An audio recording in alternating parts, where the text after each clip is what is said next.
Julie Drucker. I am a seaweed harvester.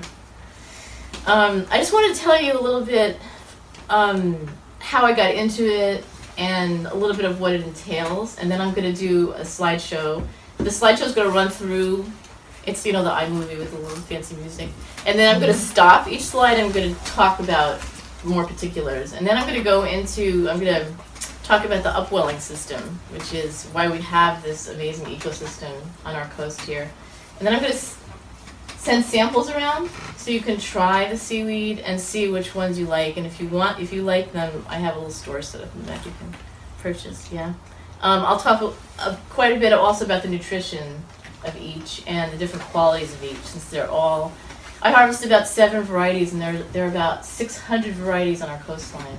So. But the ones I harvest have a lot are either traditionally used by the native communities, and or have a lot of medicinal properties. So, and I'll talk a little bit about conservation too, and the drying. There's a lot to say. So, I got into seaweed about 20 years ago. I was living in Berkeley, and my friend. I was living with a friend who was pregnant, and she had one of her best friends there, and we were all part of this dance community there. And she was throwing these little black things into a pan and putting eggs with it, mixing it all together. And she served it to me, and I was like, "Oh my God, this is absolutely delicious. This is the most delicious thing I've ever tasted." And she's like, "Oh, well, you know, I live in Mendocino. Oh, you love my friend that I harvest this. You should come out to the harvest." And I was like, "Yeah, I'd love to." It just happened that summer I had a weekend off from work, and it was a cycle to harvest. So I hand harvest all the seaweed that I sell, and that's a huge very labor intensive, very, very, and I'll describe to you why it is. But you can only go out twice a month, and in those 2 cycles, during a full moon cycle and a new moon, the ocean recedes further than normal. They call them minus tide. So every day there's 2 low tides and 2 high tides. But during these cycles, the ocean will recede. So you've seen the tide pools where all the seaweed is. That's what I'm talking about. So it happened that I had a weekend off during a full moon cycle, and I went to harvest, and I was like, "Oh my God, this is the greatest thing I've ever done." And so I started working for this friend who had a company, and after about 2 years of meeting him at the ocean every spring and summer, I was like, "Can you sell me your company? How do I do this all the time?" Like, I knew it was my gig. I just, this is how I would describe it. I would wake up at 5 a.m. At that point, I was only doing the harvest. I wasn't doing the drying of it. I was living on the coast. This is Mendocino, the town of Mendocino. I would meet him between 5:45 and 7 a.m. and it would be freezing. The wind could be whipping, right? We have wetsuits on, and I'm completely exhausted. I've hardly gotten any sleep, and I'm singing the whole entire time. That's how I would describe it. That's how much I loved it. I still love it like that. Agolo na yale, agolo na yale, yale yanumao, yale o miabe, Yemaya o lodo. O kuo yale yanumao, yale o miabe, Yemaya kinjoro, o kuo yale yanumao, yale o miabe, Yemaya o lodo.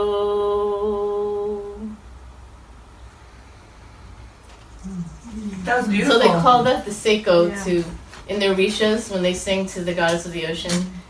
Before the drums start, they call that the dry part. So this is my dear friend who taught me. That's why I have him first. There are only 36 license holders in the state of California for fish and game. And part of the reason is because it's such a difficult gig to actually produce what is behind you in those bags. It takes, if you count up the driving to the harvest sites, the actual harvest, then the drying of it in the hot sun of between 90 and 110 degrees, it's about a 20-hour process to get a bag of intensive labor to get that, which is why in a way it's a good thing that there are not more people, because we wouldn't have any more seaweed on the coast. And it's also the Mendocino coast is very rugged, so we have these really steep deer paths and these really huge surges of waves, so you have to be really, really careful. I know this because I've been struck by a wave.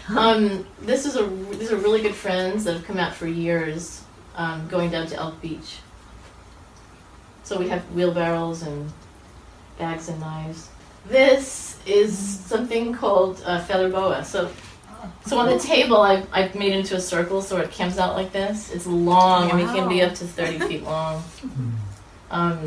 Yeah, it's a beautiful seaweed, and it's fabulous for the bath. So if you'd like to take for the bath, you say? For the bath. Mm-hmm. I mean, you could eat these. You can eat all this. There's only one variety on our California coast that does not taste good. So this is the Bladderwrack, and this is dried. This is what it looks like dried. That's me a long time ago. She's about 20 now. I'm holding up some Bladderack. This is what I use. I use a grape harvesting knife in these mesh bags. This is one of the places, like these small channels, is an example of some of the places I go. Sometimes I'm hanging off a cliff to try to get the sea palm, especially. Sometimes I'm actually in the water. Depends. I actually like being in the water a lot. This is some of my drying setup. I have 38-foot tables. So when I bring seaweed, someone's like, oh, you harvested 100 pounds. I'll only get 30 pounds of seaweed because the rest is all water. It will all drip. Yeah, so at night I have to wrap everything in sheets and bring it inside so the moisture doesn't get on it. That's another whole labor, and it's, that's me, and this is a piece of wakame. This is one of my most favorite places. Wow. Van Dam. Great picture. Yeah, I know. Now this is in the family of the brown seaweed. This is the browns, right? We have three categories: brown, red, and green. And most of the ones I'm selling are the browns. The nori is red, although it's not really red. Yeah, it's funny. The scientists haven't really studied seaweed very much. It's sort of something they've never been concerned with because it's not something the American culture eats. So they haven't really, it's only been in the last 50 years. So there's some sweet sea palm here. It needs a huge surge of velocity from the waves. What happens is when the wave hits, like, it opens up this spore, it drops down these lines that are in the seaweed, and it has to attach on the rock before the next wave comes. It's super adapted. So if we ever lost that wave action, forget it, the sea palm would. And it's one of, I think, the most amazing seaweeds ever. Here's a sea palm. So you can even, I don't know if you can see this close. Oh, Yeah, they look like little palm trees. Yeah. They're the most amazing seaweed. They're some of my most favorite to harvest, favorite to eat. They're salty and crunchy, and they're chock full of nutrients.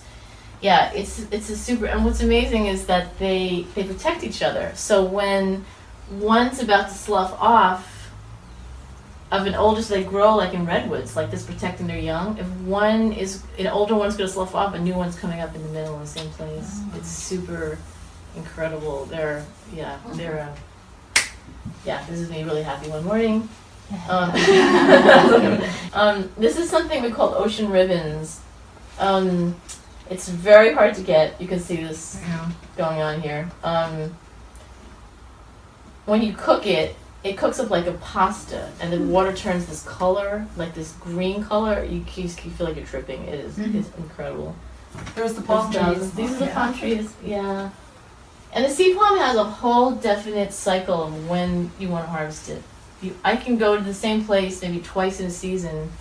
So the young sea palm in early May, and then I can come back at the end of July because it grows so fast, and get another harvest. And the way I say we, the 36 of us on the California coast, we're just taking a little bit from the top, and that gives a signal to the plant to reproduce more. So we're actually increasing the stands. Like pruning a tree. Like pruning a tree, exactly. So you're not taking the actual No, you stand, don't you're just- because we want it to reproduce. You don't take You can kind of see it, but not really. I wish I had a bigger picture. We're just literally taking the last like 4 inches of fronds here, and this thicker part is where it reproduces. And it's really cool because I've been to places where I haven't been there for 2 to 3 years, and I can see the difference.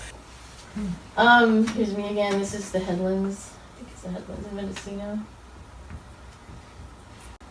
It's me again with sea palm. So it looks totally idyllic, this kind of thing. But of course, the best sea palm lives right at the edge here.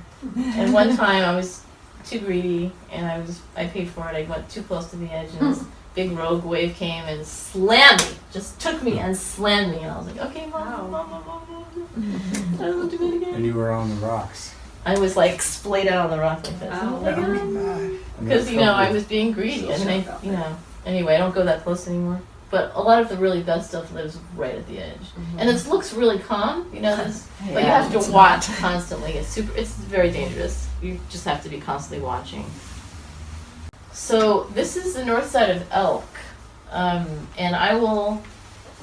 the nori. If you taste the nori later, comes from over this rock just below here. There's this little cove, and it's where I get all of my nori.